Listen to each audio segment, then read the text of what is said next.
अभी video clear हो तो बता दीजिएगा मुझे ताकि सेशन स्टार्ट करें।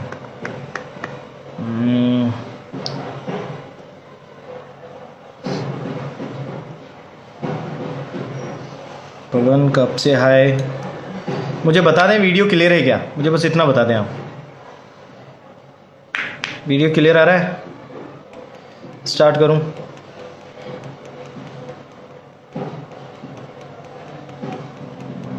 नेटवर्क इशू था, अभी क्लियर है? क्लियर है सर, ओके चलो अभी स्टार्ट करते हैं। फुल क्लियर है सर।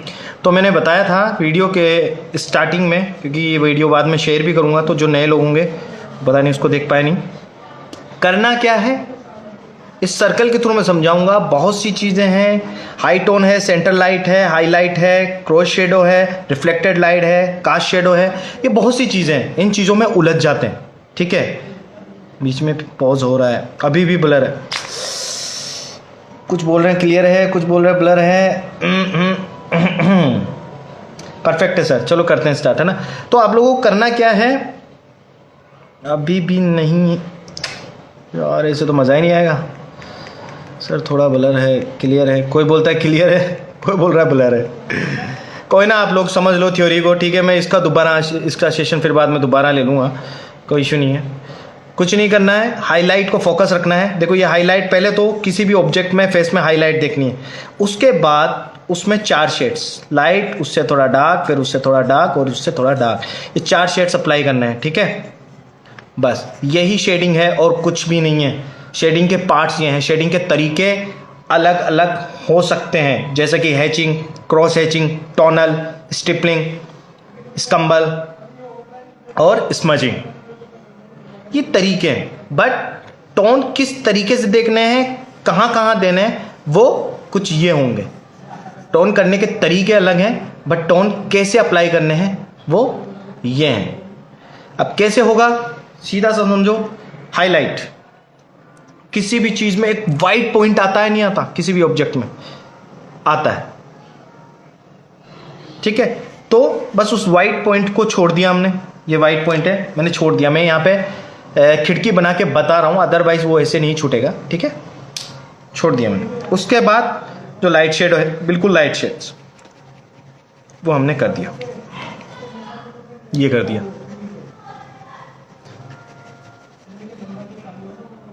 जिसे कि सेंटर लाइट शेड भी कह सकते हैं, ठीक है। वो कुछ ऐसा ही होगा। उसके बाद दूसरा वाला टोन,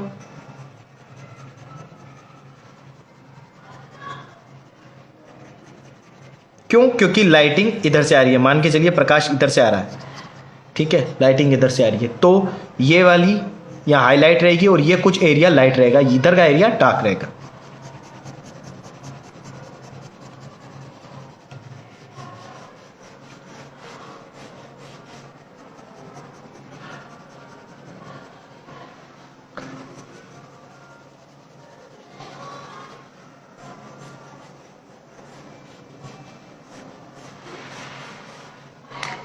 मैं इसको इरेज कर रहा हूं।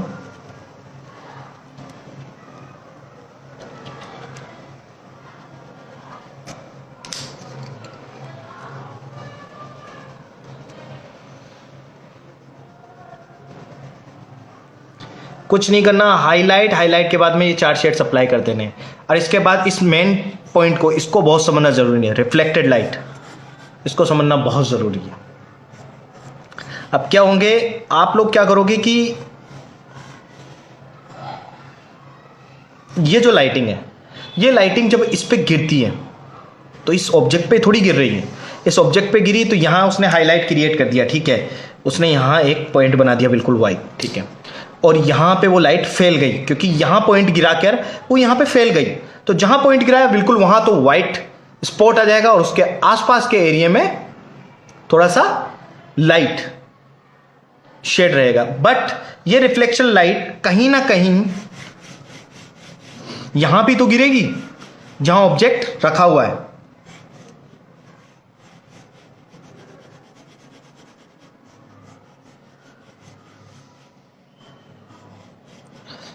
ठीक है। तो ये लाइट जब यहां गिरेगी, देखो किस किस तरीके से गिरेगी, देखो ये यहां गिरी इस फ्लोर पे, फ्लोर पे गिरने के बाद वो वापस रिफ्लेक्ट करेगी, कहां जाएगी, यहां पे।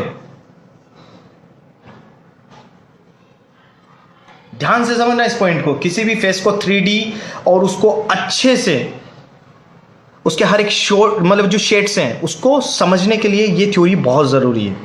रिफ्लेक्टेड लाइट यहां जब ये पड़ के यहां आती है, आप अगर होते तो ये पूरा एरिया देखो, ये लाइट हुआ, इसके बाद ये लाइट पूरे इस एरिया को डार्क कर देते, ऐसे पूरा ये एरिया एंड तक डार्क करते, यहां तक डार्क करते, बट ऐसा नहीं होगा। ये डार्कनेस यहां तक पूरा ये जो शेड है, देखो मैं एक क्राइटेरिया बना रहा हूं, यहां से यहां तक ये पूरा डार्क होगा, ठीक है। बट अब ये रिफ्लेक्टेड लाइट जब यहां गिरी और वो यहां टकराई तो इसने कुछ एरिया को लाइट कर दिया। वो लाइटिंग जब यहां टकराई तो वो इस शेड से जो पूरा डार्क था उस शेड से थोड़ा सा कम हो गया, ये है ना रिफ्लेक्शन लाइट, इसने इस शेड को बिल्कुल लाइट कर दिया। इतना, इससे थोड़ा सा कम और इनसे थोड़ा सा ज्यादा, इस एरिया से तो ज्यादा और इस एरिया से कम, अदरवाइज ये पूरा डार्क था। अब होगा क्या इससे, रिफ्लेक्शन लाइट से, अगर मैं सीधी सी बात कहूं,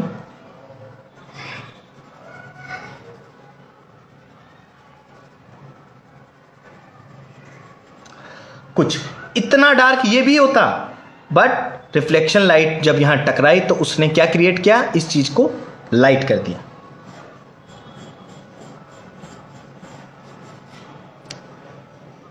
मैं इसको थोड़ा सा हल्का सा डिटेल कर दूं ताकि आप लोगों को समझ में आए कि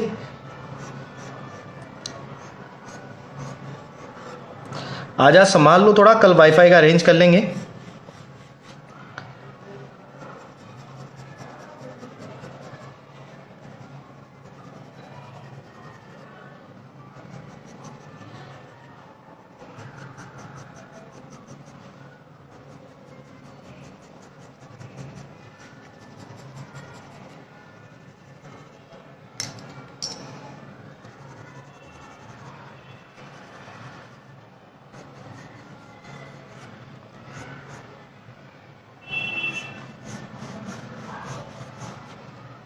ठीक है,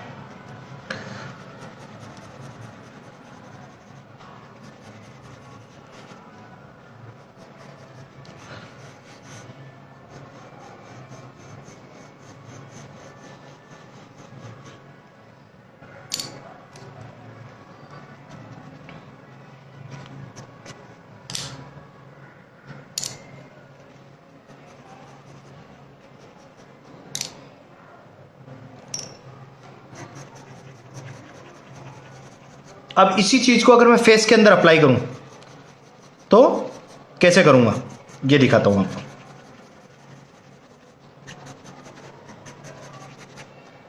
ठीक है,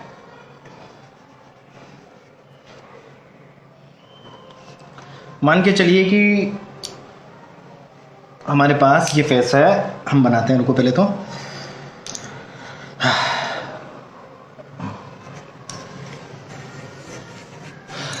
ये रहा हमारे फेस। अब इन सब शेड्स को मैं फेस में अप्लाई करके बताता हूं।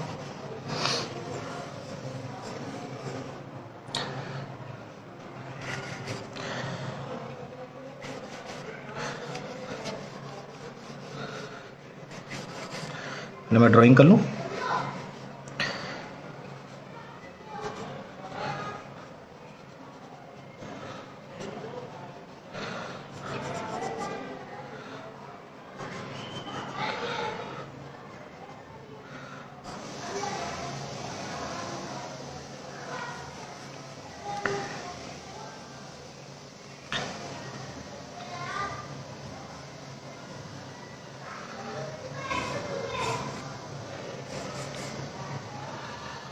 इसको हम फेस के अंदर अप्लाई करते हैं। ठीक है, ये सारे शेड्स। सबसे पहले हाइलाइट्स, लाइटिंग किधर से है, इधर से आ रही है। हाईलाइट मैंने बताई थी आप लोगों को, ठीक है। उसके बाद सेंटर लाइट, मतलब ये जो शेड्स हैं 1 2 3 4, ये 4 शेड्स, ठीक है। और एक रिफ्लेक्टेड लाइट। बस इन 4 चीज़ों को समझना है, अंग्रेजी में नहीं जाना है, हिंदी में समझो। अंग्रेजी में इन चीज़ों के बहुत से नाम हैं, कंफ्यूज हो जाओगे। Highlight, centre light, half tone, core shadow, reflected light, cast shadow, तो इन चीजों में उलझने की जरूरत नहीं, सीधी सी हाईलाइट और रिफ्लेक्शन लाइट दोनों को टारगेट रखो, बाकी ये 4 शेड्स अप्लाई करने हैं, बस मोटा मोटा सूत्र है। ठीक है, तो इन 4 शेड्स के साथ में हम अप्लाई करते हैं।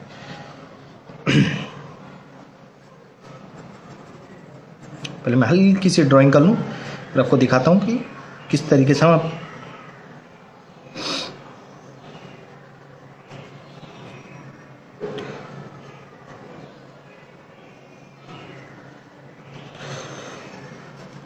ड्राइंग में ऑलवेज हेल्प करती है क्या? अगर आप लोग मेरे सेशंस रेगुलर देखते हैं पता होगा, ज्योमेट्रिकल शेप्स बहुत इजी है। तो कितनी जल्दी फेस बन गया।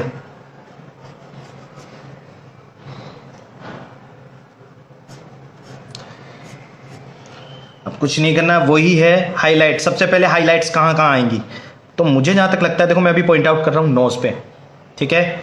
उसके बाद हल्के से इस लिप्स पे, जो वाइट कलर की एकदम टोन जो गिरती है एकदम बिल्कुल ज़्यादा डार्क, हल्की सी इधर की तरफ भी आएगी, हल्का सा यहां भी आ सकती है, ठीक है। ये हो गया, थोड़े से चिक्स पे भी आ जाएगी। ये सब क्या हो गई हमारी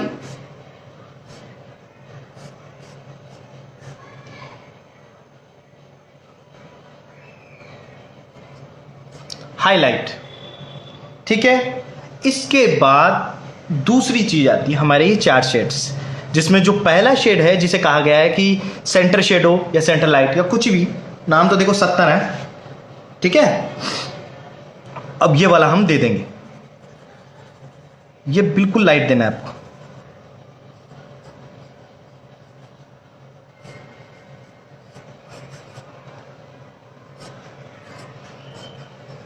ठीक है। जिसके कुछ भी सवाल हो वो सवाल हम लास्ट में बातें करेंगे। ये हमने दे दिए, उधर लाइटिंग आ रही है तो उधर की तरफ लाइट होगा, इधर की तरफ डार्क होगा। एक हाईलाइट नोज के इस पॉइंट पे भी आएगी, ठीक है। अब आपको क्या करना है, इसके बाद आपको क्या करना है, दूसरे नंबर वाला जो शेड है वो दे देंगे, उससे हल्का सा डार्क।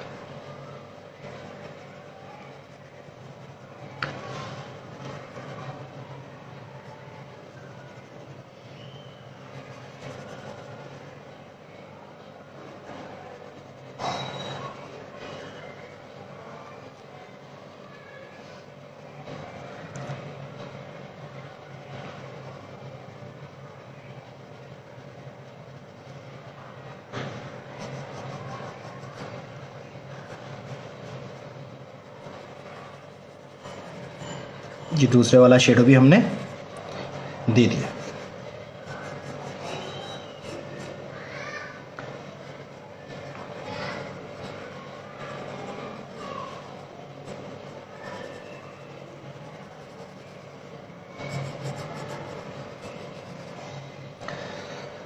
शेडिंग को ढंग से समझना कि क्या है गुरुजी, क्योंकि स्केच के बारे में बताइए। बिल्कुल ज़रूर बताऊंगा, किस स्केच के बारे में बताऊंगा, ठीक है। ये सेकंड स्टेप हो गया। अब बात आती है रिफ्लेक्शन लाइट। रिफ्लेक्शन लाइट कहाँ आएगी? रिफ्लेक्शन लाइट होगी डार्क शेड से थोड़ा सा कम। डार्क शेड अगर हम होंगे, चलो मान लीजिए लाइटिंग इधर से आ रही है, तो डार्क शेड आप लोग किधर से देंगे? डार्क शेड हम देंगे इधर की साइड, ये पूरा एरिया डार्क। फिर मैं ये कहूँ पूरा यहाँ से यहाँ तक,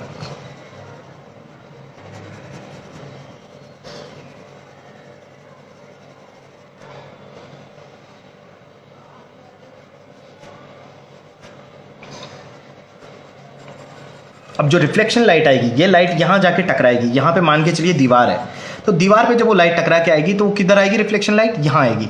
तो ये रिफ्लेक्शन लाइट जब यहाँ से आके यहाँ टकराई तो वो यहाँ लाइट क्रिएट करेगी इस जगह, वो यहाँ भी लाइट क्रिएट करेगी, ठीक है। और वो लाइट यहाँ भी क्रिएट करेगी इस जगह भी, गर्दन पे, ठीक है। अब मान के चलिए कि यहाँ डार्क होता है, यह हम पूरा डार्क करते हैं। आप पूरा डार्क नहीं करेंगे, इस एरिया को लाइट छोड़ देंगे, इस एरिया डार्क होगा, सिर्फ ये एरिया, ये रिफ्लेक्शन लाइट की वजह से डार्क नहीं होगा।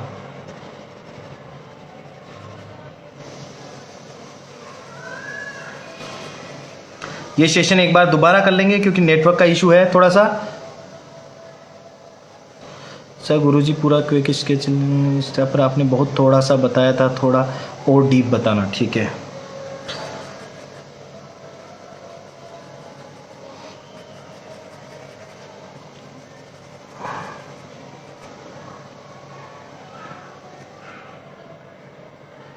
जो डार्क शेड्स हैं जब आप अप्लाई कर देंगे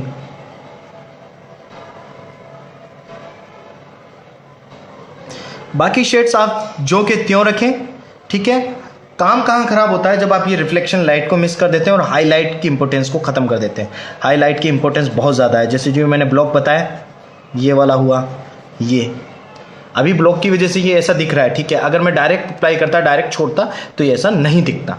ओके, तो सबसे मेन थिंग इन सबको किस तरीके से आपको अप्लाई करना है वही मैं बता रहा हूँ दोबारा। अंग्रेजी में ज़्यादा नहीं समझना है, अंग्रेजी की तरफ नहीं जाना है। अंग्रेजी की तरफ जाओगे वही इस छोटी सी थ्योरी को बहुत बुरी तरीके से उलझा के पटका हुआ है।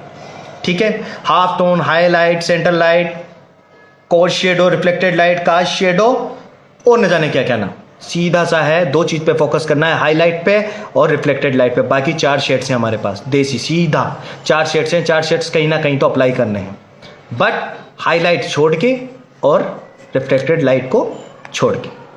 ठीक है, तो इनके साथ में जब हम फेस को बनाएंगे, जब हम पोर्ट्रेट ड्रॉ करेंगे तो वो कुछ इस तरीके का दिखेगा।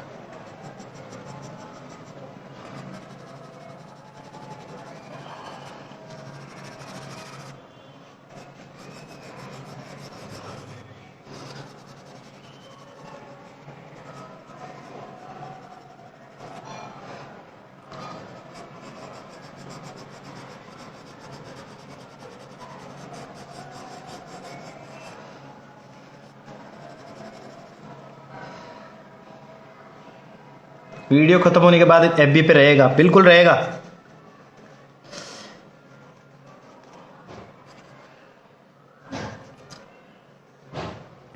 आप डायरेक्ट पेपर स्टम्प से भी यूज में ले सकते हैं। हाँ, एक चीज और बता दूं, आप लोग करते हैं क्या है कि शेड्स अप्लाई तो कर देते हैं, मान के चलिए जैसे मैं ये फेस बना रहा हूं। ठीक है, अभी इसके बाद आप लोग क्या करते हैं कि ये मर्जिंग कर दी, मर्जिंग के बाद आप उसके ऊपर पेंसिल नहीं चलाते। सिर्फ फ्री हैंड पोर्ट्रेट के लिए क्या करना पड़ेगा, ग्रेड का के लिए टाइम बहुत जाता है और कुछ नहीं सीख पाते ग्रेड से। हाँ बिल्कुल ठीक है, ग्रेड को यूज़ में लेना ही नहीं है। ठीक है, मैं बताता हूँ उसका भी। आपको करना क्या है इसमें, सीधा सा ये है, sir you are my inspiration, love from Kolkata, thank you. इसके बाद क्या करना है, ये मर्जिंग के बाद भी आपको उसके ऊपर पेंसिल चलानी होती है। ठीक है, अब पेंसिल किस वे में चलानी है, किस तरीके से चलानी है, उसके कई तरीके हैं। देखो, सबसे पहले तो होता है हैचिंग। हैचिंग किसे कहते हैं समझो, सिंपल सी बात है, ये हैचिंग है। इसे ही रेंडरिंग भी कहते हैं, बट ये हैचिंग है। रेंडरिंग एक के ऊपर एक नहीं आती है, हैचिंग एक के ऊपर एक आ जाती है, मोटा रूप। ठीक है, उसके बाद आता है दूसरा, ये है कौन सी, हैचिंग, हैच। इसके बाद आता है दूसरा क्रॉस हैचिंग। ठीक है, क्रॉस हैचिंग, उसमें क्या आता है कि आपको इस तरीके से पहले हैच किया, सिंपल एक तरफ लाइंस, उसके ऊपर अगर आप क्रॉस करके चला देंगे तो क्रॉस हैचिंग हो गई। ठीक है, कुछ इस तरीके से। ये शेड्स के तरीके हैं, फर्स्ट सेकंड, बहुत सी तरीके हैं, बहुत से। चौथा एक आप ये मान के चलो मर्जिंग, ये भी एक तरीका है, स्मजिंग जिसे कहते हैं, स्मज। ठीक है, एक होता है अपन क्या बोलते हैं, एक तरीके से टोनल। टोनल में क्या होगा कि टोनल के अंदर आपको जिस तरीके से शेड्स घूम रहे हैं ना, मतलब बिल्कुल ऐसे पास पास से, आपको जिसमें लाइंस ना दिखें, ये आप लोग करते होंगे नो डाउट,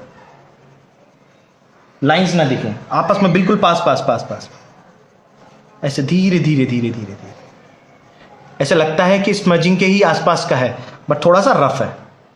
तो ये हो गया, टोनल में आ गया। ठीक है सर, कैनवास पर भी बताइए, जल्दी बताएंगे, कैनवास पर भी जल्दी बताएंगे सर। हाँ सर ये फोटो, हाँ फोटोकॉपी वाले पेपर पे कर रहा हूँ मैं ये स्केच। ठीक है, तो ये इस तरीके से। उसके बाद आ गया, बहुत सी है, अगर आप स्टिपलिंग आ गई, आप dot dot dot dot dot dot dot dot dot बिंदुओं से अगर करें शेडिंग, बट ये मुझे नहीं लगता पोर्ट्रेट में इसमें ज़रूरत पड़ती है, बाद में अगर ज़्यादा डिटेल में जाओगे तो करूँ। तो ये कुछ तरीके हैं। ठीक है, बट अब ये सारे मिला के मैं इस पर करता हूँ। मोस्टली मैं ये सब मिला के करूँगा, स्मजिंग भी करूँगा, सब करूँगा।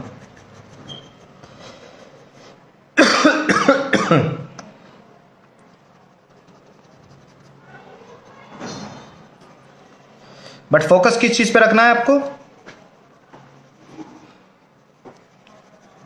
हाइलाइट्स और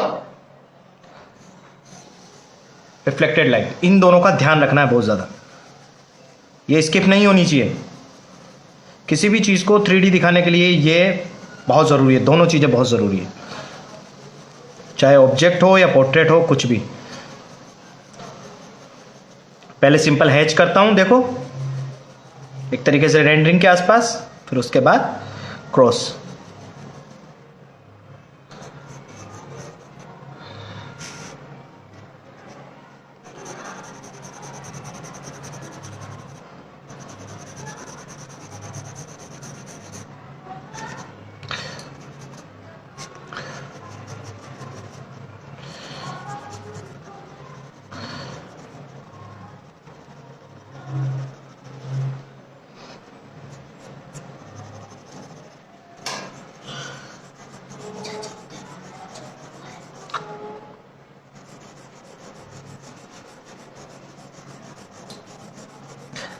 कुछ नहीं है, सीधा प्रैक्टिस का खेल है, सारा प्रैक्टिस का खेल है। प्रैक्टिस करते जाओगे, पोर्ट्रेट में शेडिंग भी आ जाएगी, सब आ जाएगा।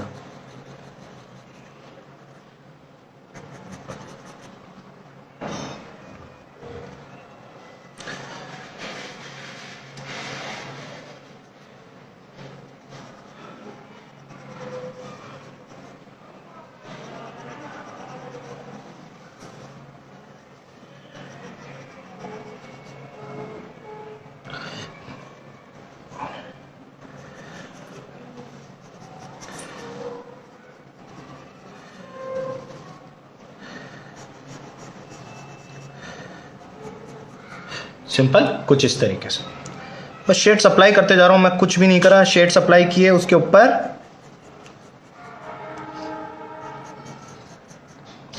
सिंपल सा एचिंग, क्रॉस एचिंग, बस, और कुछ भी नहीं किया मैंने, और कुछ भी नहीं किया, सिंपल सा बस।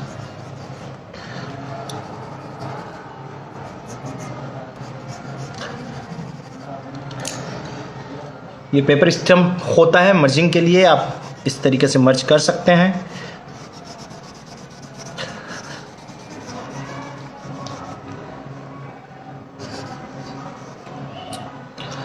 ऊपर से इसमें से हाइलाइट्स जैसे मैं निकालना चाहूँ, देखिए इसमें हेड्स में से निकाल रहा हूँ।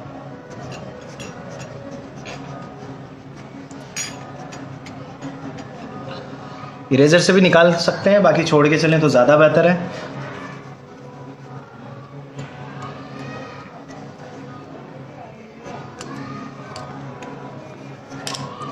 तो आप लोगों ने देखा शेडिंग किस तरीके से स्टार्ट की और किस तरीके से।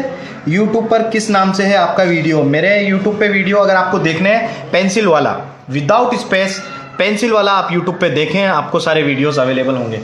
अभी मैं रिसेंटली अभी पोर्ट्रेट की ही सीरीज डाल रहा हूँ, एक वीडियो आज रात को डलेगा। ठीक है, जीरोक्स पेपर है सर, हाँ बिल्कुल xerox paper, normal xerox paper. ठीक है, तो करना क्या है, वही सेम थिंग, हाइलाइट्स को ध्यान रखना है, और ये हमारा रिफ्लेक्शन लाइट। ज्यादा गणित नहीं बनानी है, पोस्टर, ये जो पोर्ट्रेट वगैरह है, कुछ भी सब में बिल्कुल बस यही करना है। ठीक है सर, हैंड बनाना सिखा दीजिए। ज़रूर सिखाएंगे, सारे वीडियोस में सिखाएंगे। अभी मैं नेट को लेके थोड़ा सा श्योर नहीं हूँ, पता नहीं मेरा नेटवर्क अच्छा आ रहा है या नहीं आ रहा, मैं फालतू सिखाता जाऊँ और लोगों तक ना पहुँचे, इसलिए मैं यहीं पे होल्ड करता हूँ। हाँ, किसी ने पूछा था रैपिड स्केच, तो मैं रैपिड स्केच का एक थोड़ा सा, मैं पहले तो ये दिखा देता हूँ पास से, देखो किस तरीके से कुछ भी किया है मैंने, गचड़ पचड़ कुछ भी, ठीक है। तो ज़्यादा कुछ ऐसे समझने की ज़रूरत नहीं कि सर ने बहुत कुछ ऐसा किया है। पेंसिल वाला है, हाँ पेंसिल वाला है, लेकिन विदाउट स्पेस, विदाउट स्पेस आप पेंसिल वाला लिखें, मैं मिल जाऊंगा आपको। हाय सर, मैं अनुराग। हाय अनुराग, ठीक है। एक किसी ने पूछा है कि सर थोड़ा सा रैपिड स्केच के बारे में बताइए, तो मैं ज़रूर बताता हूँ। रैपिड स्केच मीनिंग, जैसा कि नाम से ही पता लग रहा है आपको कि रैपिड स्केच किस तरीके से, रैपिड स्केच का सीधा सा मतलब है 1 मिनट से 1.5 मिनट के अंदर आपको आपके सामने जो कुछ भी है उसे बना देना। अब 1 से 1.5 मिनट में आप कुछ भी हो आपके सामने, ऑब्जेक्ट के नाम पे कुछ भी हो, सब्जेक्ट के नाम पे कुछ भी हो, आपको वो 1 मिनट के अंदर बना देना है, को जो कुछ भी हो, ठीक है। मैं सीधा सा बनाता हूँ, देखें जैसे टाइम स्केच के बारे में बताइए। Time sketch I think rapid sketch को ही बोलते होंगे, ठीक है। किसी ऑब्जेक्ट या फिगर में किस वे से हैचिंग करें अच्छा दिखाए, ये कैसे पता चलेगा? करके देखें किस वे से, दो हर तरीके के हर वे को थोड़ा सा करके देखें, ठीक है। सर बीएफए करना ज़रूरी है। अगर आपको आर्टिस्ट बनना है तो मैं नहीं कहूँगा कि ज़रूरी है। देखो, आपको काम आना चाहिए, आपको नॉलेज होनी चाहिए, आपको किताबें पढ़नी आनी चाहिए, बात खत्म। बीएफए कोई ज़रूरी नहीं है। पर टीचिंग लाइन में जाना है, स्पेशली फाइन आर्ट्स में, तो आपको बीएफए करना ज़रूरी है। दादा वाइट वाला जो यूज़ किया है कौन सा पेन है? पेन नहीं है, इरेज़र है। 20-30 रुपये का इरेज़र है, अप्सरा कंपनी का, ठीक है, इरेज़र है, ठीक है। चलो रैपिड स्केच की तरफ था मैं, तो रैपिड स्केच कर लेते हैं। कुछ भी रैपिड स्केच में आप कुछ भी बना सकते हैं, यहाँ तक कि आइज़ भी। अगर मैं आइज़ भी कहूँ आपसे, बिल्कुल रैपिड में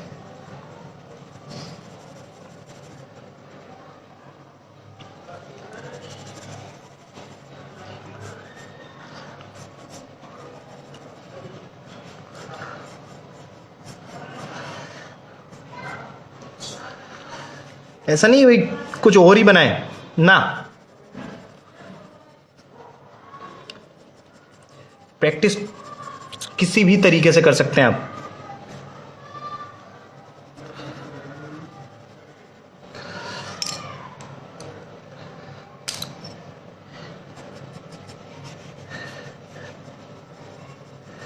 सब कुछ रैपिड में बना सकते हैं, सब कुछ, कोई भी क्रिएटिव वर्क वगैरह कुछ भी रैपिड में कर सकते हैं, ठीक है। जैसे कि कोई बच्चा बैठा है दूर, या कोई भी फिगर बैठा है किसी भी रेलवे स्टेशन पे, या कुछ भी, कैसे भी तरीके से 1 मिनट में, बस 1 मिनट, बस ज़्यादा नहीं।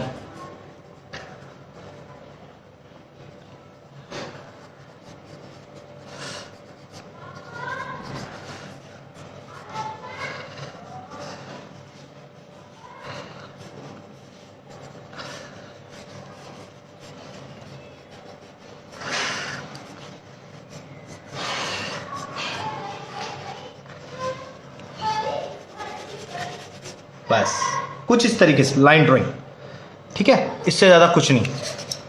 और थोड़ा सा कुछ भी, और इनको एनालाइज किस तरीके से करना है, कि किस तरीके से हमें बनाना है, किस तरीके से हम स्टार्ट करें। कुछ बोलते हैं कि सर कोई रैपिड स्केच है वो बनाने में बड़ी दिक्कत आती है, तो स्टार्ट किस तरीके से करें, ठीक है। मैं ये कहूँ कि किसी के फेस को ही अगर स्टार्ट करना है आपको, फेस भी कर सकते हो आप, फेस भी बिल्कुल रैपिड।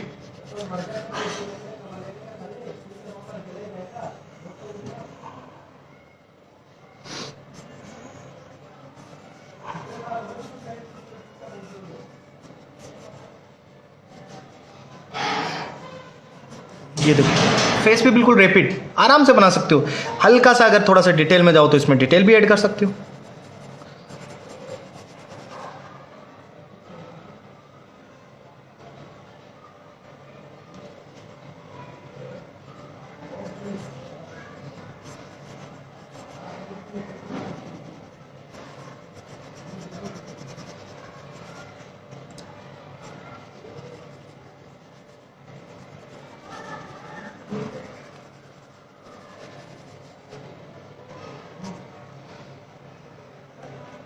बात खत्म।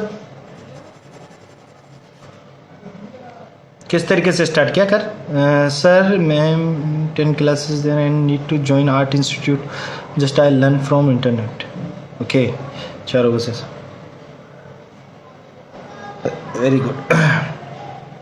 ठीक है, कुछ इस तरीके से, कुछ भी किसी भी तरीके के फेसेस, आप किसी भी तरीके के फेसेस बना सकते हैं। जब रैपिडली देखो किस तरीके से स्टार्ट करता हूं मैं, नीचे झुका हुआ, बस देखना किस तरीके से स्टार्ट करता हूं, बस टाइम नहीं लगता।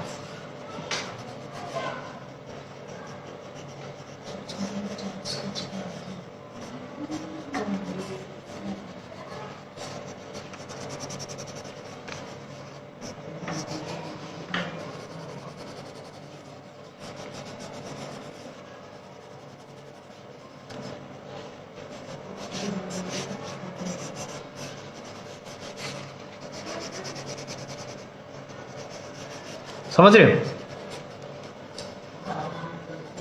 स्टार्ट किस तरीके से किया था कोई मायने नहीं रखता, रिपोर्ट एंड में क्या आ रही है, अंत में क्या बन रहा है, वो बहुत ज़रूरी है। सर वाटर कलर मेमोरी पे वीडियो बनाओ, ज़रूर बनाएंगे। ठीक है सर, प्लीज सरकार कैसे हो? मैं बहुत अच्छा हूँ। ठीक है, कुछ इस तरीके से, कुछ नहीं करना, सिर्फ क्या शैलेंद्र सागर, सबसे अच्छी बात आपने गलत होने का ख़त्म किया है, वेरी गुड। ये एक जो बात कही है कि गलत होने का डर ख़त्म किया है, बहुत ज़रूरी है कि गलत जो हम करते हैं, ये देखो अगर हमारी जो सबसे बड़ी प्रॉब्लम है वो डर है। ये जैसे कि पेपर पे मैंने कुछ भी कर दिया, मैंने गलत कर दिया, आधे से ज़्यादा के मन में होती है कि वो इरेजर लेके बैठ जाते हैं, इसको इरेज करते हैं। ऐसा नहीं करना है, ठीक है? कोई गलत नहीं है, कुछ भी गलत नहीं है, आर्ट वर्ल्ड में कुछ भी गलत नहीं है। पहली तो चीज़ अपने जहन से ये चीज़ निकाल दें, मैं बार बार बोल रहा हूँ कि कोई भी कृति, चाहे वो एक साल का बच्चा बना है या 100 वर्ष का मनुष्य, वो कभी भी बुरी नहीं होती, बट ये होती है कि अच्छी है, बहुत अच्छी है और बहुत ज़्यादा अच्छी है। बुरी तो होती ही नहीं है। बुरा बनाने वाले कौन है? हम हैं। एनालाइज करने वाले कौन है? हम हैं। जजमेंट करने वाले कौन है? हम हैं। क्यों बुरी है? बुरी कुछ भी नहीं है, बुरा कुछ भी नहीं है। ठीक है, तो सब कुछ खूबसूरत है, सब कुछ अच्छा है, बट लोगों के व्यू अलग है। तो आपको करना क्या है? अब ये देखो किस तरीके से ये, चलो गलत हो गया तो सबसे पहले तो ये डर निकालें। मैंने पेपर को खूब दबा के गंदा किया, ये लो, ठीक है, कुछ नहीं करना। अब इसके साथ में देखो मैं क्या करता हूं, इरेजर यूज में नहीं लूंगा, फिर भी देखना।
देखो मैं कर क्या रहा हूं, कुछ नहीं कर रहा, मैं बस पेंसिल को रोक नहीं रहा हूं।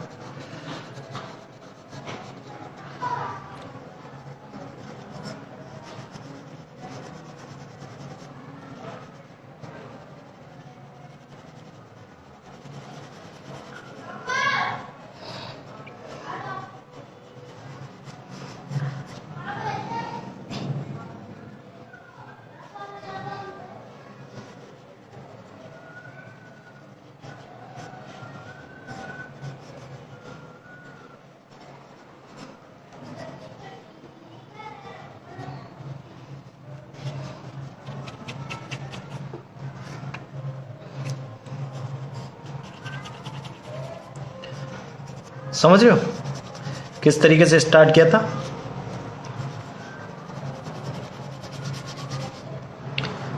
कुछ नहीं किया, वो लाइनें सब गायब हो चुकी हैं।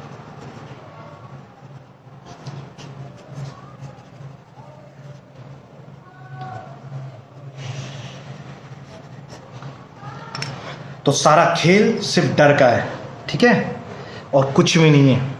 ये देखो मैंने किस तरीके से क्या क्रिएट किया है, बनाया क्या था, किस तरीके से स्टार्ट किया। तो जहन के जो आपके दिमाग में जो दर्द है, मतलब ये जो डर है, ठीक है, तो पहले तो अपने डर को निकालो साइड में। ये मैं हर बार कहता हूँ कि ये जो पेंसिल्स है ना, ये देखो मैं आपको दिखाता हूँ, मैं इनको अंतिम समय तक नहीं छोड़ता। ये देखो, ठीक है, हर किसी ने पता नहीं कहाँ कहाँ कितने अच्छे अच्छे स्केचों में मेरा साथ दिया, न जाने कौन सी वाली पेंसिल थी। ये लिविंग थिंग है, नॉन लिविंग थिंग नहीं है। प्यार दिखाओ, थोड़ा प्रेम दिखाओ। अगर इनके साथ प्यार दिखाओगे, प्रेम दिखाओगे, नो डाउट आपको बहुत ज़्यादा हेल्प करेगा, ठीक है। नॉन लिविंग थिंग है, अपने जहन में दिखा दो, जहन में डाल लो। बस ये है कि जब ये हम हाथ में हमारे आती है ना, तो इसे एहसास हो जाए कि हाँ मैं एक अच्छे आदमी के हाथ में हूँ, एक ट्रू आर्टिस्ट के हाथ में हूँ, चलेगी। स्वार्थ के लिए चलाएंगे नहीं चलेगी। पॉपुलर होना है, बहुत जल्दी सक्सेस पानी है, नहीं। अभ्यास, प्रैक्टिस, मैं बार बार कहता हूँ, प्रैक्टिस किसे कहते हैं? निरंतर उस चीज़ का अभ्यास करना जब तक कि वो चीज़ आ ना जाए। तो अभ्यास बहुत ज़रूरी है, ठीक है। और डिमोटिवेट ना हो, चार लोग आपको ये बोले कि ये क्या बनाया है, ठीक है, वो चीज़ भी हमें स्वीकार है। और चार लोग ये बनाया कि आपने बहुत औसम बनाया, वो चीज़ भी हमें स्वीकार है। बट दोनों चीज़ें सिर्फ हमें 2 मिनट के लिए याद रखनी है, 2 मिनट के लिए, उसके बाद भूलकर सीधा काम पे, ठीक है। तो अभ्यास बहुत ज़रूरी है, जितना ज़्यादा अभ्यास करोगे उतना जल्दी ज़्यादा सीख पाओगे, ठीक है। पोर्ट्रेट का मैंने बताया किस तरीके से स्टार्ट किया, किस तरीके से जाके वो बना, कौन कौन सी थ्योरी थी, ये पूरा थ्योरी मैंने आज बताया, ठीक है। हाँ, रैपिड स्केच में इरेजर का यूज में नहीं लेना है आपको, ठीक है। अब बोलिए आप लोग।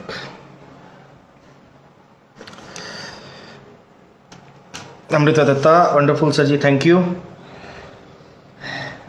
तो ये है, और किसी को कुछ क्वेश्चन हो तो आप पूछ सकते हैं, मैं अभी बता रहा हूँ। 5 मिनट और हूँ सर। 10-10 क्लासेस क्या कोई आर्ट क्लास ज्वाइन करनी चाहिए? हाँ, कर सकते हो आप माधव वसी, आप जरूर ज्वाइन कर सकते हो। इससे ये होगा कि आर्ट क्लासेस ज्वाइन करोगे तो बहुत सी चीज़ें ऐसी हैं कि जो आपको अभी पता चल जाएंगी। जैसे मैं 12th में आया था, उसके बाद मुझे पता लगा था कि पेंटिंग की पेंसिल्स ही कुछ और आती हैं, 8B, 6B, 4।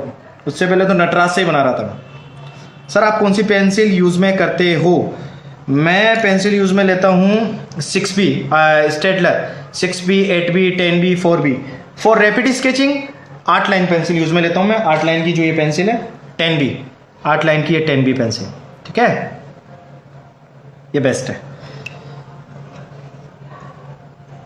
How can I check your face basics? आप मेरा यूट्यूब चैनल पे जाएं, यूट्यूब चैनल पे सारे वीडियोस हैं। पेंसिल वाला विदाउट स्पेस, पेंसिल वाला। Always motivate to us, thank you. अगर कभी भी आर्ट नहीं किया हो तो कैसे स्टार्ट करें? कुछ नहीं, एक पेपर उठाएं, पेंसिल उठाएं, एक छोटा बच्चा जैसे लग जाता है, कुछ भी बनाता है वैसे, ठीक है। जो मन में आए आप वो बना सकते हैं। सर ड्राइंग मेजरमेंट के ऊपर वीडियो बनाइए, यूट्यूब पे है, आप जाके देख सकते हैं, पेंसिल वाला। बाकी मैं लाइव आऊँगा तब और बताऊँगा। Thank you, my pleasure, amazing sir, thank you sir. Art, sir art को सीखना ज़रूरी होता है? नहीं, ऐसा कुछ नहीं है। अकेडमिक आर्ट वर्क सीखना ज़रूरी है, वो आप सीख सकते हो, अकेडमिक आर्ट वर्क। बट बात आती है कि आर्ट का मीनिंग क्या है? आर्ट है क्या एक्चुअली? आर्ट हमारी आजीविका का एक साधन है। हम डेली जो जिस तरीके से जी रहे हैं वो भी अपने आप में एक आर्ट है कि आप अपना जीवन को किस तरीके से जी रहे हो, वो भी एक आर्ट है। तो आर्ट कोई सीखने की ज़रूरत नहीं है, पेंटिंग कोई सीखने की ज़रूरत नहीं है, घर पे भी कर सकते हो। कोई पर्टिकुलर कोई क्लास नहीं ले सकते। ऐसा नहीं है क्योंकि जिसने BFA किया है, MFA किया है, वो आपसे बहुत ज़्यादा सुपर है। नहीं, भगवान ने, हो सकता है आप में वो चीज़ पहले से बख्शी हो। वहाँ हम अकेडमिक सीखते हैं, वहाँ सोचने का तरीका सीखते हैं, वहाँ ऐसा है कि पॉलिश किया जाता है हमें, अगर हम कुछ हैं तो। Miss be the class in this class recorded, हाँ ये क्लास रिकॉर्डेड रहेगी, आप बाद में देख सकते हैं सर। कंपोजिशन में हेल्प चाहिए, कंपोजिशन का भी एक रखेंगे। फ्री हैंड किसी एक्टर या कमीशन वर्क करना है तो बिल्कुल फ्री हैंड ही करें, बेस्ट है। कमीशन वर्क भी कर रहे हैं तो फ्री हैंड ही करें, ठीक है, उसके लिए मेजरमेंट है, वीडियोस हैं। सौरभ शर्मा नमस्ते सर। नमस्ते। Which pencil you used for B? 6B वगैरह लेता हूँ मैं, पेंसिल वाला जादूगर। Thank you sir. Rapid clear नहीं बनता, धीरे धीरे बनेगा, एक बार में नहीं बनेगा, मुझसे भी नहीं बनता था। प्रतिभा आपको प्रणाम। Thank you sir. सिर्फ स्टॉक ऊपर ज़्यादा ध्यान रखना पड़ेगा। और सर इरेजर को छोड़ दो, इरेजर को फेंक दो डस्टबिन में।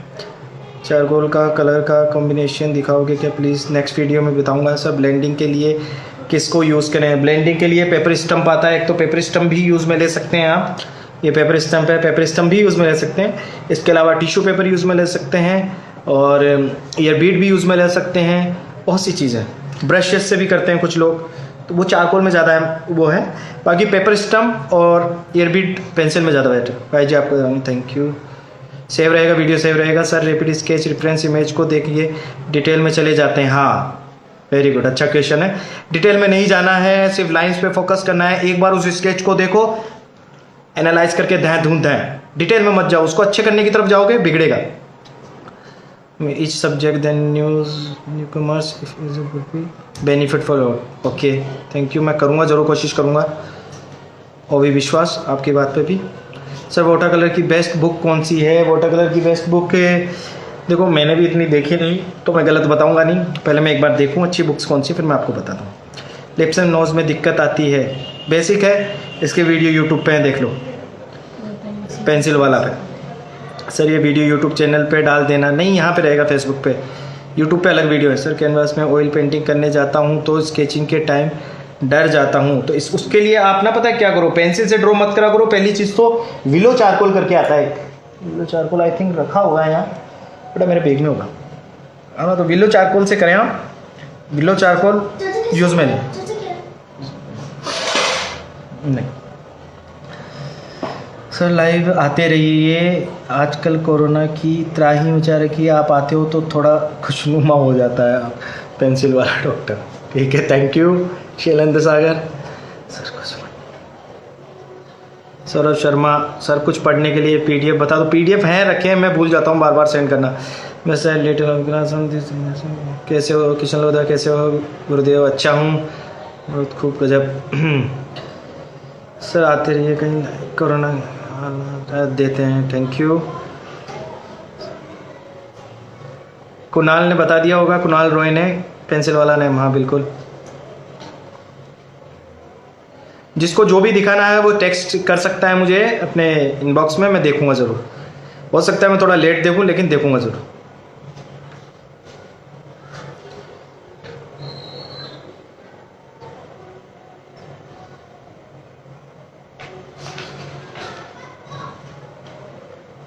वाटर कलर पेंटिंग के बारे में, वाटर कलर का डेमो दिया था मैंने, आप देख लेना एक बार, इसमें ही है सर, ठीक है। पेंसिल यूज़ के नहीं पता चलता कि कहाँ कौन सा, आप पेंसिल चलाएं तो सही। Still life, okay still life भी करेंगे, ठीक है। सर क्या लखनऊ किस पता नहीं, पर आर्ट वाले सब में हैं, काम को दिन भर बैठे रहते हैं। ओके हम तो दिन भर बैठे रहते हैं। सर ये लॉकडाउन किस काम का पता है? लॉकडाउन को अच्छे से काम में ले सकते हो। लॉकडाउन लास्ट टाइम मेरे लिए तो वरदान ही था, मैंने बहुत काम किया था लास्ट टाइम। लॉकडाउन में मैंने रैपिड स्केच में कम से कम 6000 के आसपास रैपिड स्केच किए थे मैंने पिछले लॉकडाउन, 6000 के आसपास। तो वरदान है अपने लिए, तो थोड़े दिनों के लिए। देखो जॉब से, इन चीज़ों से थोड़ा सा हट के, अगर बड़ा, मुझे तो पता नहीं, बड़ा सुकून सा लगता है। मैंने खूब काम किया था लास्ट टाइम लॉकडाउन। जॉब में रहते हुए क्या होता है कि मैं अपना खुद का काम नहीं कर पाता हूँ, बट अब कर पाता हूँ। लॉकडाउन में कभी कभी टाइम मिलता है।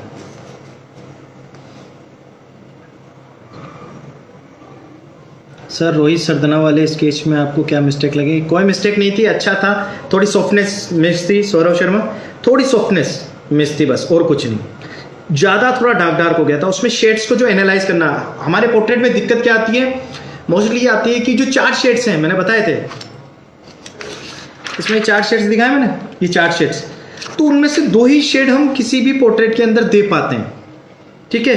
2 जो शेड्स होते हैं वो ऑलवेज मिस होते हैं हमारे पोर्ट्रेट में, या तो डार्क या लाइट। बीच के टोन्स गायब, ठीक है, तो वो थोड़ा सा उसका है लफड़ा है, तो उस पर थोड़ा सा ध्यान रखो।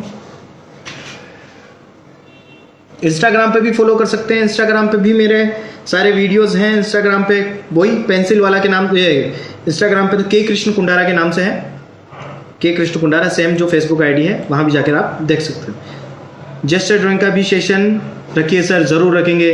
भाई जी पेंसिल वाला के नाम से नहीं मिल रहा, पेंसिल वाला विदाउट स्पेस आप डालें, मिलेगा, ठीक है। कोई भी मेरा लिंक शेयर कर दें इस कमेंट वगैरह में, ठीक है। पेंसिल वाला बिना स्पेस के डालो आप, ठीक है, तो मिल जाएगा।